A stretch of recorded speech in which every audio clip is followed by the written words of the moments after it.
benar. Kembali bersama saya Hans Suleman dalam Dialog Aktual. Pada malam hari ini kita tengah membahas mengenai menakar sosok kepahlawanan.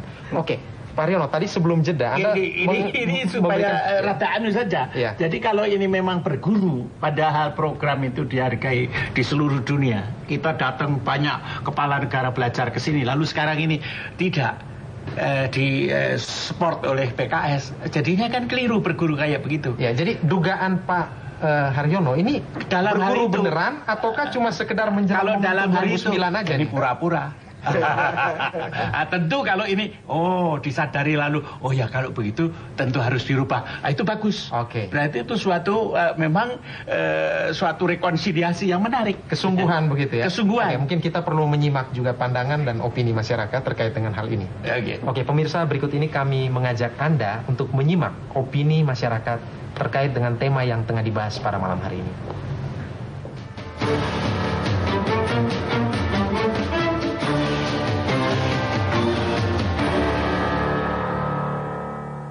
Menurut saya, apa sih sebetulnya batasan pahlawan itu sendiri? Ya kan? Jadi saya rasa harus dilihat dulu secara jelas apa batasan pahlawan. Jadi kalau soal orang itu berjasa atau tidak, itu silakan, itu tergantung pandangan masing-masing orang ya. Tapi kalau pahlawan kan harus jelas. Kita harus bikin batasan yang jelas. Pemerintah juga harus bikin batasan yang jelas apa sih pahlawan gitu. Gitu sih.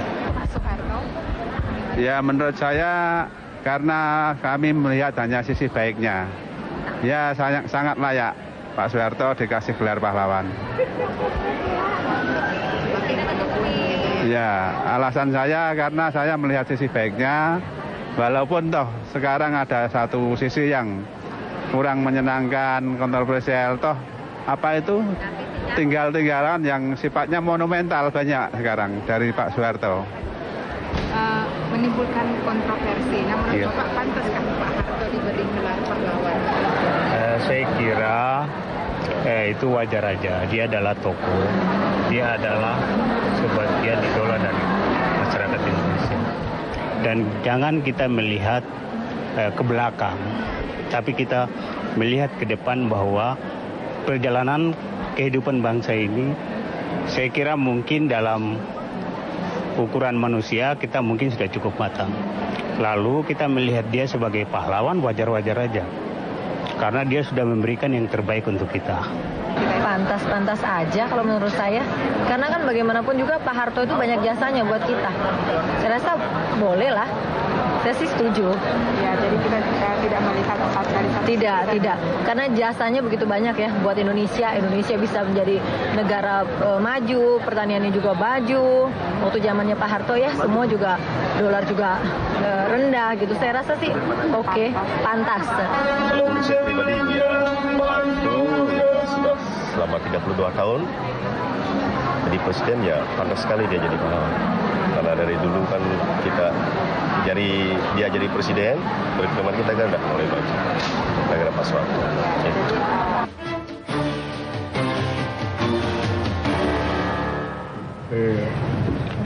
Oke pemirsa, Anda kembali di Dialog Aktual. Kita akan melanjutkan perbincangan mengenai menakar sosok pahlawan ini. Jadi kelihatan sekali nih Pak Arbi. Iya. Jadi kalau kita simak tadi opini ataupun pandangan, setidaknya beberapa pemirsa yang kita temui ya, itu mereka mengatakan wajar-wajar saja tuh. Komentar Anda Pak Arbi? Oh iya kan, bagaimanapun Soeharto itu banyak menghasilkan pembangunan ya. Artinya secara fisik ya. Pembangunan ekonomi khususnya itulah. Nah, itu kan banyak. Jadi bagi rakyat biasa ya itulah hidup. Itulah negara, itulah pemerintah. Kalau ekonominya diperbaiki. Ya. Nah, tapi kalau kurang memperbaiki ekonomi, mereka suka tidak lupa, mereka suka mengkritik begitu ya. Karena bagi mereka demokrasi itu berarti kesejahteraan. Tapi ya bagi kaum elit memang demokrasi artinya kebebasan. Nah ini sini perbedaan antara rakyat dengan elit gitu ya. Nah, jadi kalau mereka berpendapat begitu ya itu memang indikatornya ya sederhana seperti itu, bukan rumit-rumit seperti kaum elit. Gitu.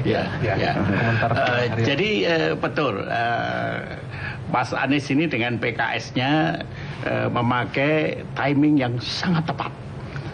pada saat negara ini sedang berada dalam secara ekonomis dan kesejahteraan kemelut. Orang antri BLT, orang antri pupuk, orang antri ini. Yang dalam masa Orde Baru, hal-hal itu menjadi prioritas yang sangat tinggi. Jadi bukan masalah bicara, tapi masalah perut, masalah sawah, masalah sekolah, masalah ini. Dan ini PKS ini luar biasa, ngambil timingnya kena. Mendahului partai-partai lain. Tetapi apakah PKS tidak akan diikuti oleh partai lain? Nah, itu tanda tanya. Jadi ada kemungkinan partai lain akan mempergunakan satu pendekatan yang juga sama. Oke, jadi seolah-olah PKS dalam tanda petik mencuri momentum dan ini cukup baik begitu. Nah, saya kira yang sering dikatakan oleh PKS itu kan semuanya adalah bersih dan peduli ya. Ya mungkin peduli pada kebutuhan rakyat banyak, Pak Harto juga melakukan itu. Tapi soal bersih, apakah Orde Baru juga bisa merepresentasikan tentang adanya clean and good governance begitu? Kalau kasus korupsi pada masa Orde Baru itu kan memang banyak gitu ya. Tetapi kita harus memisahkan antara proses hukum yang sedang berlangsung dan penilaian manusiawi kita terhadap tokoh gitu loh. Toh proses hukum terhadap Soeharto kan berlangsung selama 10 tahun reformasi sampai beliau wafat kan. Itu kita tidak menghentikan. Silakan lanjutkan proses itu semuanya gitu. Tetapi bahwa sebagai manusia, seseorang yang pernah berjasa dalam hidup kita itu tidak boleh kita abaikan. Itu sebenarnya kejujuran dalam menilai sejarah itulah yang kita perlukan.